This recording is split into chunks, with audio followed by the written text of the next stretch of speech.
Hello friend, જય શ્રી કૃષ્ણ। આજે હું તમને સક્કરિયાને ચૂલા પર તમે જે શેકો છો એવા ટેસ્ટ માટે ખૂબ જ સરસ એવી ટિપ્સ લઈને આવી ગઈ છું। તો આ રીતે સક્કરિયાના પીસીસ કરીને ફોઇલની અંદર આ રીતે આપણે ફોલ્ડ કરી લેવાના છે। જો તમને પણ સિટીમાં રહો છો, ચૂલો સળગાવવાની પરેશાની થાય છે કે ચૂલો સળગાવવાની જગ્યા નથી અને તમારે ચૂલાનો ટેસ્ટ જોઈતો હોય તો આ રીતે તમે પણ આ ટિપ્સ અપનાવીને સક્કરિયાને ઘરે શેકી શકો છો। આ રીતે ફોઇલમાં બધા જ સક્કરિયાને ફોલ્ડ કરી દેવાને છે।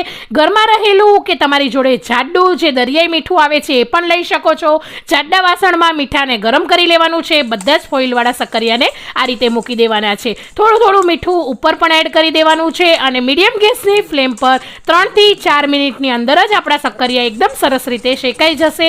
તો આ રીતે 4 થી 5 મિનિટમાં સક્કરિયા શેકાઈ ગયા છે। તમે જોઈ શકો છો વ્હાઈટ અને રેડ બંને મેં અહીંયા શેકીને બતાવ્યા છે। તો સક્કરિયા આપણા તૈયાર। મારી ટિપ્સ ગમી હોય તો લાઈક અને શેર કરી દે।